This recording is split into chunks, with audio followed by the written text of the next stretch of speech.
২০০৬ সালে যখন আমরা বাংলাদেশে এসেছিলাম তখন আমাদের ঘণ্টার পর ঘণ্টা অপেক্ষার পর একটা মশাভর্তি মিনিবাসে করে এয়ারপোর্ট থেকে হোটেলে নিয়ে যাওয়া হয়েছিল।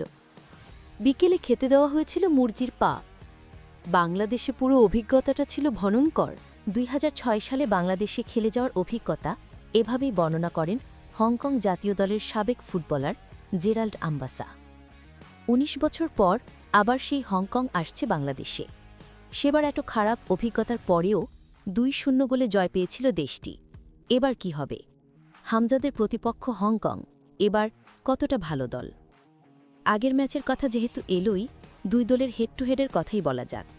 ২০০৬ সালেই দুবার মুখোমুখি হয়েছিল দুই দল, দুবারই হেরেছিল বাংলাদেশ। এর আগে ২০০৩ সালে দুই দলের ম্যাচ হয়েছিল ড্র। ১৯৭৫ সালে দুই দলের প্রথম দেখায় অবশ্য উড়ে গিয়েছিল বাংলাদেশ। ফিফা র্যাঙ্কিংয়েও বাংলাদেশের চেয়ে বেশ এগিয়ে হংকং। ১৪৬ নম্বরে আছে তারা। গত বছরের তুলনায় উন্নতি হয়েছে তাদের, যেখানে বাংলাদেশ পড়ে আছে ১৮৪ নম্বরে। ফিফা র্যাঙ্কিংয়ে অবশ্য ১০০ নম্বরের ভেতর ঢোকার রেকর্ড আছে হংকংয়ের। সাম্প্রতিক ফর্ম অবশ্য খুব ভালো নয় দেশটির। সর্বশেষ ম্যাচে ফিজিকে উড়িয়ে দিলেও হেরেছে তার আগের ৪টি ম্যাচ। তবে খেয়াল করুন, এই ৪ ম্যাচের প্রতিপক্ষই হংকংয়ের চেয়ে অনেক শক্তিশালী। জাপানের কাছে উড়ে গেলেও বাকি ৩ ম্যাচে বেশ ভালোই লড়াই করেছে দলটি। এমনকি এশিয়ার পরাশক্তি দক্ষিণ কোরিয়ার কাছে হজম করেছে ২ গোল।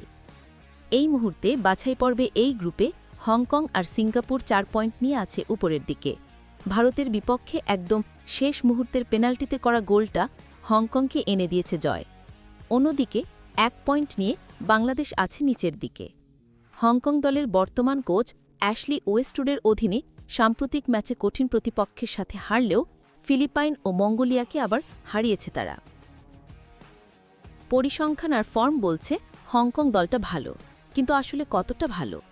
আপনি যদি এএফসি ক্লাব র্যাঙ্কিং দেখেন, সেখানে হংকংয়ের ঘরোয়া লিগ আছে ১৮ নম্বরে। ভারত, ইন্দোনেশিয়া, তাজিকিস্তানের মতো দেশের লিগের চেয়ে এগিয়ে আছে হংকং, আর বাংলাদেশ সেখানে আছে ২৭ নম্বরে। সেটা অবশ্য এশিয়ার মানদণ্ডে খুব খারাপ নয়। এখন আপনি যদি হংকংয়ের প্লেইং স্টাইলের দিকে তাকান, তাহলে তারা মূলত ৪-৪-১-১ ফরমেশনেই বেশি খেলে থাকে। তাদের ২ ফুলব্যাক মূলত উইথ প্রোভাইড করে, আর ২ ওয়াইড মিডফিল্ডার ২ দিক দিয়ে ক্রস দিয়ে থাকেন। ডিফেন্স বেশ কম্প্যাক্ট তাদের। লো বা মিড লো ব্লকে খেলায় ২ হোল্ডিং মিডফিল্ডারও একটু ডিপ রোলে খেলেন। শর্ট পাসেই মূলত খেলে থাকেন তারা, কুইক ট্রায়াঙ্গল ক্রিয়েট করে আক্রমণ করতে পছন্দ করেন। বাংলাদেশের বিপক্ষে হংকং দলের মূল খেলোয়াড় হবেন ম্যাথিউ ওর, যিনি খেলেন চীনের সুপার লিগের লিগে।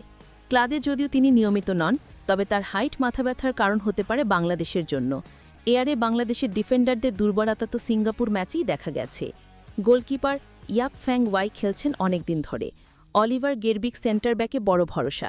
ব্রাজিলিয়ান বংশোদ্ভূত বেশ কয়েকজন খেলোয়াড় আছে তাদের, যাদের মধ্যে বিপজ্জনক হতে পারেন ৩৪ বছর বয়সী জুনিন হ। সব মিলিয়ে হংকংয়ের এই দলটা বাংলাদেশের জন্য হতে পারে বড় মাথাব্যথার কারণ। এখন জামাল হামজারা তাদের বিপক্ষে কেমন করেন, সেটাই দেখার অপেক্ষা।